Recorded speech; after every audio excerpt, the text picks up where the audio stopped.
الشيطان الرجيم بسم الله الرحمن الرحيم الحمد لله رب العالمين الصلاة والسلام على سيد المرسلين وعلى آله وأصحابه أجمعين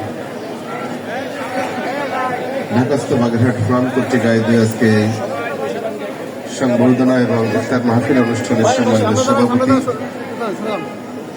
উপস্থিত প্রধান অতিথি বাংলাদেশ জামায়াত ইসলামীর সম্মানিত সেক্রেটারি জেনারেল, খুলনার কৃতি সন্তান, সাবেক সংসদ সদস্য অধ্যাপক মিয়া গোলাম পরার ভাই, উপস্থিত আছেন অন্যান্য নেতৃবৃন্দ, প্রিয় বাগেরহাটবাসী, মা ও বোনেরা, আসসালামু আলাইকুম ওয়া রাহমাতুল্লাহি ওয়া বারাকাতুহু। 2 মিনিটের মধ্যে বিশাল বক্তব্য দিতে হবে, অনেক কঠিন ব্যাপার। এজন্য কোনো ভূমিকা ছাড়াই 2-1টি কথা বলে আমার বক্তব্য শেষ করতে চাই। আল্লাহ রাব্বুল আলামিনের কাছে কোটি কোটি শুকরিয়া আদায় করি যে আল্লাহ সুবহানাহু ওয়া তাআলা আমাদেরকে বিশেষ করে বাগেরহাটের ইসলামী আন্দোলনের একটা বিজয়ের সূচনা দান করেছেন। আলহামদুলিল্লাহ, আমরা অত্যন্ত খুশি হয়েছি। আমাদের খুশির মাত্রাটা যে পর্যায়ে গিয়ে পৌঁছানোর জায়গা থেকে আবারও সেই খুশিটা নেমে এসেছে শুধুমাত্র বাগেরহাটের 4টি সংসদীয় আসনের মধ্যে একটা আসন আমাদের করে না পাওয়ার জন্য। আমরা বাকি যে 3 জন আছি, 3 জন মিলে একই সঙ্গে কয়েকবারই আলোচনা করেছি। আল্লাহ রাব্বুল আলামিন আমাদেরকে দান করেছেন 3টি আসন। যদি বাকি একটাও করতেন তাহলে আমাদের মধ্যে আর অপূর্ণ থাকতো না। আর আমরা যখন বাংলাদেশ জামায়াত ইসলামের সব নবনির্বাচিত এমপিরা এক জায়গায় বসেছিলাম, তখন সবার মুখে একটা অভাব আমরা দেখেছি, সবার চোখে মুখে কথা একটা অভাব। সেটা হচ্ছে আমাদের সেক্রেটারি জেনারেল অধ্যাপক মিয়া গোলাম পরার ভাই। কারণ সংসদে যে বলিষ্ঠ ভূমিকা পালন করা দরকার, আমরা সবাই অবলীলায় বলেছি, এই ভূমিকা পালনের জন্য আমাদের পরার ভাইয়ের বিকল্প কাউকে আমরা ওই সময় চিন্তা করছিলাম না।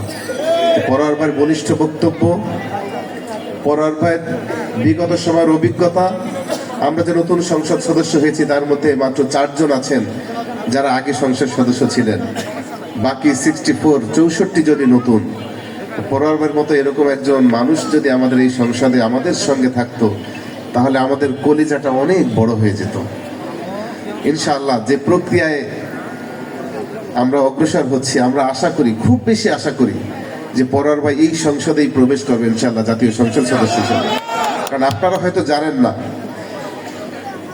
পরার ভাই মাত্র 2200 ভোটে পরাজিত তাকে দেখানো হয়েছে, কিন্তু সেখানে ভোট নষ্ট হয়েছে 6000-এর বেশি। 6000-এর বেশি ভোট নষ্ট দেখানো হয়েছে আর পরাজিত দেখানো হয়েছে 2200 ভোটে।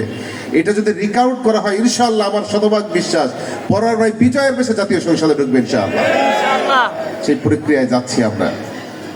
সম্মানিত উপস্থিতি, বাগেরহাটের 9টি উপজেলার মধ্যে সব থেকে বর্তমানে সমস্যার সংকুল পরিবেশ বিরাজ করছে হচ্ছে রামপাল এবং মোংলায়। তার কারণ মনে হয় আর ব্যাখ্যা করার প্রয়োজন নেই। কারণ আমরা সেখানে বিজয়ের মালাটা আমরা পড়তে পারিনি, যে কারণে আমাদের কর্মীরা একটু বেশি পরিমাণে সাফারার, বেশি পরিমাণে ভোগ করছে, বেশি পরিমাণে দুশ্চিন্তায় রয়েছে। আমাদের এলাকার লোকজনও যে একেবারে নিশ্চিন্তে আছে তা কিন্তু নয়। কিছু বিচ্ছিন্ন ঘটনা আমাদের এলাকায়ও আছে, বাগেরহাটের সব এলাকায় আছে। আল্লাহ রাব্বুল আলামিনের কাছে কায়মনে বাক্যে আমরা শুকরিয়া করি, রব্বুল আলামিন যদি আমাদেরকে এতটুকু বিজয় না দিতেন বাগেরহাটের মাটিতে, তাহলে হয়তোবা আজকে অনেক মানুষদেরকে, অনেক নেতাকর্মীদেরকে হাসপাতালে থাকতে হতো। অনেক নেতাকর্মী বাড়ি ঘরে যেতে পারতো না, যারা এই ঢাকার থেকে নির্বাচনকে উপলক্ষ করে বাগেরহাটে গিয়েছিলেন নির্বাচনে কাজ করার জন্য, অনেক স্যাক্রিফাইস করে, ত্যাগ করে কাজ করেছেন।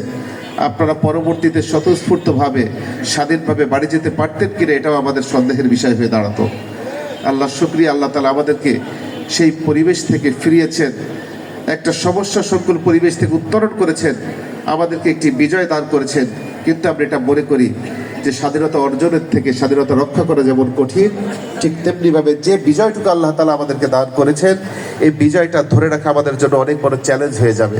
কারণ আমরা জাতির সঙ্গে, আমরা এলাকার মানুষের সঙ্গে, আমাদের প্রতিবেশীর সঙ্গে, ভোটারদের সঙ্গে অনেক কমিটমেন্ট করেছি, অনেক ওয়াদা করেছি, তাদের অনেক ডিমান্ড আমরা শুনেছি, সেটা পূরণের আশ্বাস দিয়েছি। কিন্তু রাষ্ট্রীয়ভাবে সরকার গঠন করতে না পারার কারণে আমরা অনেক কিছু পারলেও অনেক কিছু ঘাটতি আমাদের থেকে যাবে, এটা বাস্তবতা। এজন্য যেভাবে বাগেরহাট ফোরাম আমাদের পাশে নির্বাচনের আগেও ছিল, এখনো রয়েছে, পরবর্তীতেও যদি আমরা যারা নির্বাচিত হয়েছি, যারা হতে পারেনি, আমাদের পাশে তারা দাঁড়াতে পারে, পরামর্শ দিতে পারে, সহযোগিতা করতে পারে, ইনশাআল্লাহ বাগেরহাটবাসীর আশার কিছুটা হলেও আমরা পূরণ করতে সক্ষম হব ইনশাআল্লাহ। আমরা আপনাদের কাছ থেকে দোয়া কামনা করি, আপনাদের কাছ থেকে পরামর্শ কামনা করি, সহযোগিতা চাই। সাথে সাথে আমাদের আগামী দিনে চলার পাথেও সঠিকভাবে করার জন্য যদি আমরা ভুল করি, অন্যায় করি, বাঁকা পথে চলি, তাহলে সমালোচনা করে আমাদেরকে সোজা করে দেবেন, এই প্রত্যাশা আপনাদের কাছে রাখলাম। সবাই ভালো থাকবেন, সুস্থ থাকবেন, আমাদের জন্য আপনাদের দোয়ায় শামিল রাখবেন আমাদের, এই কামনা করেই আমি আমার বক্তব্য শেষ করছি। আল্লাহ হাফেজ। আসসালামু আলাইকুম ওয়া রাহমাতুল্লাহি ওয়া বারাকাতুহু।